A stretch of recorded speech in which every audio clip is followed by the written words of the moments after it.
In recent days, you seem to issue a warning that if in the courts, and even the U.S. Supreme Court, if they didn't treat you fairly, that maybe there would be bedlam in the country. Use that word, bedlam in the country. And in the last 2 days, at the same time, in the last two speeches, President Biden is focusing his campaign on the threat to democracy and political violence. Take a listen. I'll say what Donald Trump won't. Political violence is never, ever acceptable in the United States political system. Never, never, never.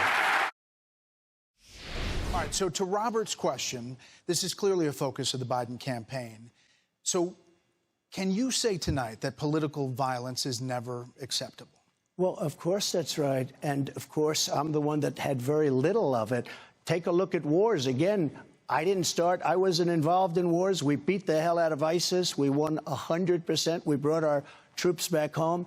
Look at the violence that we've had. Look at the violence we have recently. Right, but when you say bedlam, what do you mean? I think you have bedlam. I think you look at Joe Biden, it's bedlam. You have a man who can't lead. You have a man who can't find his way off a stage after he makes a speech that lasts for about 2 minutes. No, I think bedlam is Joe Biden. I think that he's using this. This is just a political ploy. Trump is a dictator. He wants to be a dictator. You know, it's interesting. I did a show, Sean Hannity. Did you ever hear of him? He's a very nice man. And he said, essentially, you're not going to be a dictator, are you? Tell me. I think he was trying to give me a nicer question that maybe you guys would.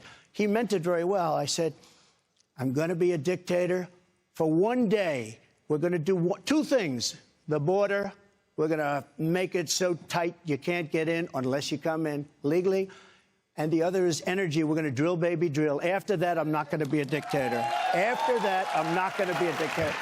So you weren't saying that if the and the press picks it up. So I said, I'm going to be a dictator for one day. They cut it. They go, I'm going to be a dictator. But they cut the rest of the sentence.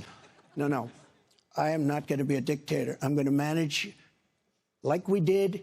We were so successful that the country was coming together. It was actually coming together and coming together well. It was a beautiful thing to see, and we're going to do that again.